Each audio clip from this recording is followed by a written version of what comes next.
ይሄን ጨዋታ መበቀል ነበረብን፣ በስነ ስርዓት መበቀል ነበረብን።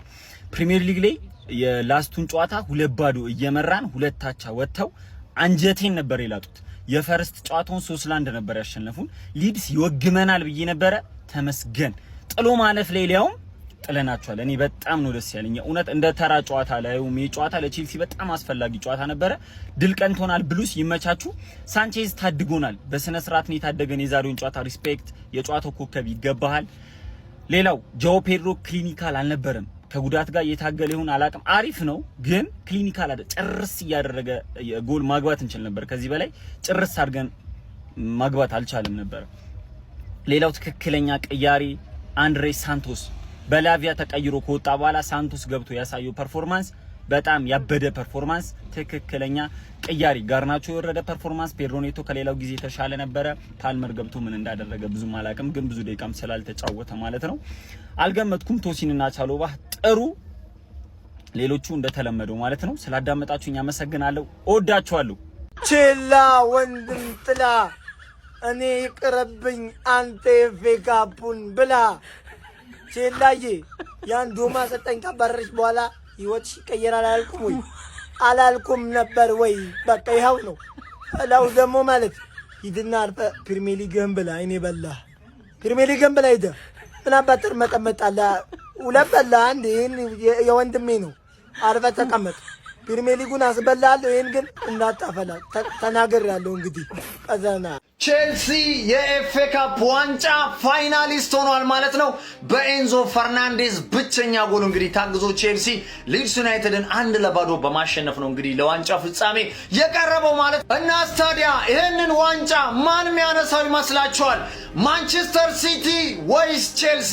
እንደምታውቁት ያው ቼልሲዎች ብዙ ጊዜ ለዋንጫ ፍጻሜ ከደረሱ ዋንጫ እንደሚያደርጉ ይታወቃል። ግን በኤፍኤ ካፕ ካራቦ ምናምን እኛ ብዙ ጊዜ ነጥቀናታል።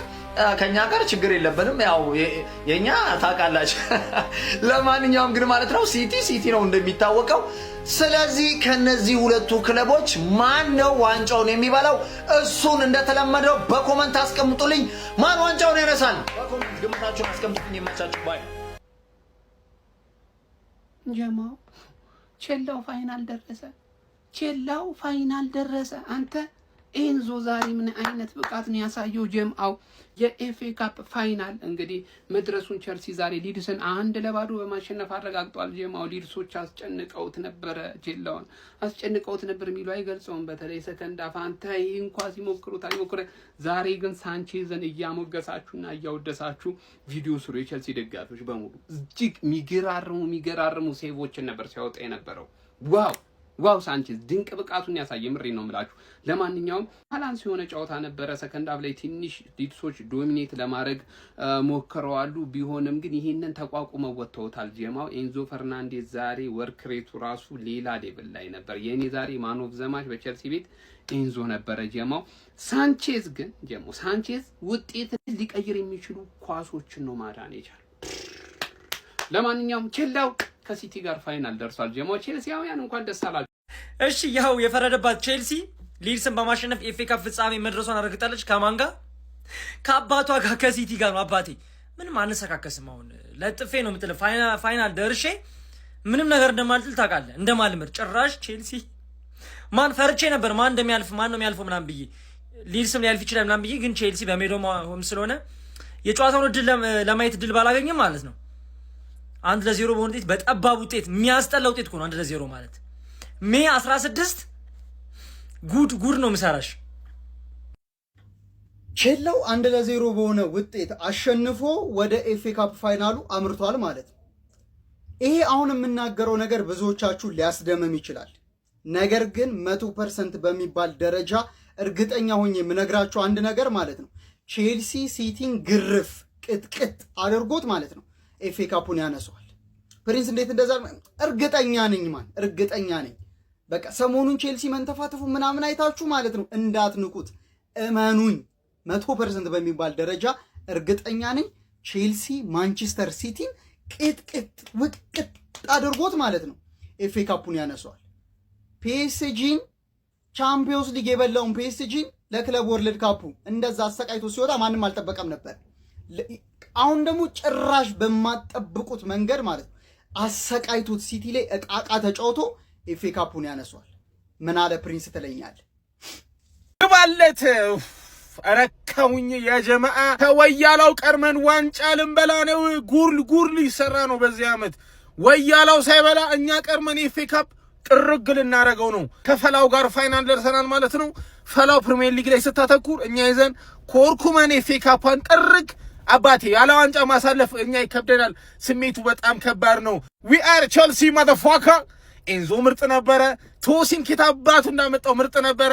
ሳንቼዝ ነበረ። አባቴ ሊድስ የእናንተ እንጂ የእኛ ጌታ አይደለም። እያሽቃበጣችሁ ነበር። ሊድስ ይጥልሃል ምናምን። ይሄ ነው የሚያጣለ። ገብተናል ፋይናል። ዋንጫውን እንበለዋለን። ከወያላው ቀርመን በልተን ሰለብሬት እናደርጋለን። የአራዳ ልጆች ለዋንጫ ተዘጋጁ። ይመቻችሁ። ከንቲባው ነኝ። ቼላው ማሸነፍ አልነበረብህም። ይሄን ጨዋታ አልገባህም። ቼላው በጭራሽ ማሸነፍ አልነበረብህም። ይሄን ጨዋታ ቼላው እኔ ማለት ነው ይሄን ዋንጫ ብትበላው እኮ ደስ ይለኛል፣ ግን ከሲቲ ጋር የተገናኘው አሁንም እንደዛ እንደ ጥንባታም ክለብ አንተም ማጨብጭበህ ልትሰጥ ነው ይሄን የመሰለ ዋንጫ። ቼላው በቃ ዛሬም ብትሸነፍ ይሻል ነበር። አሁን ቲምህ ጥሩ አይደለም። እኔ ቼላው ዋንጫውን ብትበላ እኔ በደስታ በጣም ነው ደስ የሚለኝ። ከሲቲ ብትወስድበት ራሱ በደስታ ነው ደስ የሚለኝ። ሲቲን እኮ እኛ እኮ በግዳጅ እኮ ነው አሁን እኮ እየደገፍን ያለ ነው በግዴታ ማለት ነው። እና የዛሬውን ጨዋታ ባታሸንፍ ይሻል ነበር። አልገባህም? አሁን ለንደን ክለብ ለሲቲ አጨብጭቦ ሰጠ ሊባል ነው። ያኛው ቶ ማጨብጨብ ልማዱ ነው። አንተ ግን ዋንጫ ደርሰ ማጨብጨብ አልነበረብህም። ይህን ጨዋታ ባታሸንፍ ቢቀርብ ይሻል ነበር። በቃ እኔ ምንም ማድረግ አልችልም። አንዴ ሰዓት ውስጥ ገብቷል። ፈጣሪ ያውጣ። እኔ ሌላ ምንም ልልህ አልችልም። ፈጣሪ ያውጣ። ጋርዶላ ዋንጫ ጋር ደርሶ ይሰጠኛል። በዚህ ቲም በዚህ በፈራረሰ ቲም ጊዜ ባታልፍ ይሻል ነበር ለዋንጫ። የባሰ ውርደት የባሰ ቅሌት ማለት ነው ቼሎ። ለማንኛውም እኔ በጣም አዝናለሁ በማሸነፍ በጣም ማለት ነው። ባትደሰቱ ይሻላል የሲቲ ደጋፊዎች። በጣም ማን የቼልሲ ደጋፊዎች የምሬን ነው የምላችሁ። በጣም የሚያስጠላ ነው። ፍጻሜ ላይ ሲደርስ ጭራቁና ምረት የለሹ ቼልሲ ትናንትና ሳውዛምፕተንን አሸንፎ ሌላኛው ጭራቅ ደግሞ ወደ ዌምብሌይ ላይ አጣምሮ ሲጠብቀው የነበረው ማለት ነው ማንቸስተር ሲቲን የሚገጥም ይሆናል። ዛሬ ቼልሲ ሊድስን ገጥመው እንግዲህ 1-0 በሆነ ውጤት አሸንፎ ማለት ነው ወደ ፍጻሜ ማለፋቸውን ተከትሎ ማለት ነው እንግዲህ ኤፍ ኤ ካፕ ተፋላሚዎች ቼልሲና ማንቸስተር ሲቲ ሆነዋል ማለት ነው። ማን ያሸንፋል ነው? ቼልሲ እንግዲህ ከዚህ በፊት ሳይጠበቅ ፓሪስ ሴን ጀርሜንን ኧረ ጉድ ነው ይሄ ቡድን ሁሉንም እንግዲህ መከራቸውን ሲያበላ ነው ተብሎ ጆሮ ጉንድም ብሎ እንዳሰናበቱት የሚዘነጋ አይደለም። አሁንስ ነው ከፔፕ ጋርዲዮላው ሰራዊት ጋር ተፋጧል ማለት ነው። ይሄን ዋንጫ እንዴት ይሆናል አይታወቅም። ቼልሲ ያራዳ ልጅ ፍጻሜ ላይ ትንሽ ደባሪ፣ በዛው ልክ ደግሞ በዛው በኩል ያለው ደግሞ ሌላኛው በጣም ደባሪው ፔፕ ጋርዲዮላም አዛን ያራዳ ልጆች በጣም አስገራሚ ጨዋታ እንመለከታለን እንግዲህ ተብሎ ይጠበቃል። ያው በእርግጥ የተጠበቀ ነው። ሳውዛምፕተን አሸንፎ ሲቲ የሚያሸንፍ ያልፋል ተብሏል። ቼልሲም እንግዲህ እንደውም ከሊድስ በጣም ፈተና ገጥሞት ነበር። ባለቁ ሰዓቶች ሊድሶች በጣም ተጭነው ነበረ። ነገር ግን እንግዲህ ኤንዞ ፈርናንዴዝ ባስቆጠረ ጎል 1-0 አሸንፈው ወደ ፍጻሜ ያልፏል ማለት ነው። እስቲ ሐሳብ አስተያየታችሁን ግምታችሁን እያስቀመጣችሁ በደንብ ኮፕሊንክ አዳዲስ ሰዎች ፎሎ እያደረጋችሁ ይመቻችሁ። ቼልሲ ሊድስ ዩናይትድን 1-0 በሆነ ጠባብ ውጤት በማሸነፍ የእንግሊዝ ኤፍ ኤ ካፕ የፍጻሜ ተፋላሚ መሆኑን ማረጋገጥ ችሏል። በዚህም በፍጻሜው ከፔፕ ጋርዲዮላ ማንቸስተር ሲቲ ጋር የሚፋጠጥ ይሆናል። ዌምብሌይ በተከናወነ የእንግሊዝ ኤፍ ኤ ካፕ የግማሽ ፍጻሜ ጨዋታ የዳንኤል ፋርኩን ሊድስ ዩናይትድን የገጠመው ሊያም ሮሰኔርን ያሰናበተው ቼልሲ በጊዜያዊ አሰልጣኙ ማክፈርሌን እየተመራ እንግዲህ ጨዋታውን 1-0 በሆነ ጠባብ ውጤት ማሸነፍ ችሏል። በዚህ ጨዋታ ላይ ለቼልሲ ብቸኛውን ጎል ኢንዞ ፈርናንዴዝ ነበር በግንባሩ ማስቆጠር የቻለው። ፔድሮ ኔቶ የአሲስቱ ባለቤት ነበር። በግሩም ሁኔታ ነበር ኢንዞ ፈርናንዴዝ ጎሏን ፊኒሽ ማድረግ ችሎ የነበረው። በሚታወቅበት መንገድ ሌት ካመር ሆኖ ወደ ቦክሱ ገብቶ ነበር ጎሉን ማስቆጠር የቻለው። ፈርስት ሃፍ ቼልሲ የተሻለ ቡድን ነበረ። ነገር ግን ሰከንድ ሃፍ ሊድስ ዩናይትዶች ወደ ጨዋታው ለመመለስ ባደረጉት ጥረት ምክንያት እንግዲህ በጨዋታው ላይ ጫና ተፈጥሮበት ነበረ። በተለይ የመጨረሻ ደቂቃዎች ላይ ቼልሲ በጣም ፕሬሸሮች በዝተውበት ነበረ። አንዳንድ ሙከራዎችን እንግዲህ ሳንቼዝ በዚህ ጨዋታ ላይ በጥሩ መልኩ ሴቭ ማድረግ ችሎ ነበረ። ቼልሲዎችም እንግዲህ 1-0 ጠባብ ውጤት በማሸነፍ በፍጻሜ ከፔፕ ጋርዲዮላ ማንቸስተር ሲቲ ጋር እንደሚፋለሙ አራግጧል። እናንተ ስለዚህ ጨዋታ ምን ትላላችሁ? በቼልሲ በኩል ግን እኔ በዚህ ጨዋታ ላይ ሊድስ ዩናይትዶች በሚያጠቁበት ሰዓት ላይ አንዳንድ ካውንተር አታክ እንቅስቃሴዎችን ጥራት ባለው መልኩ ይሰነዝራሉ ብዬ ጠብቄ ነበር። ነገር ግን ካውንተር አታኮቻቸው ጥራታቸውን የጠበቁ አልነበሩም። ከዚህ በተጨማሪም ከኢንዞ ፈርናንዴዝ ውጪ ያን ያህል በጨዋታው ላይ የሚስብ ፐርፎርማንስ የነበረውን ተጫዋች የተመለከትኩኝ አይመስለኝም። በኢነርጂም በተነሳሽነትም ኢንዞ ፈርናንዴዝ ጥሩ ነበረ። ከቅጣቱ ከተመለሰ በኋላ ጥሩ እንቅስቃሴንም እያስመለከተን ይገኛል። የጨዋታውን ብቸኛ የማሸነፊያ ጎል እሱ ነበር ማስቆጠር የቻለው። ለማንኛውም እናንተ ስለ ጨዋታ ያላችሁን ሀሳብ አጋሩኝ። የፕላስ ምልክቱ መጫ እንዳትረሱ።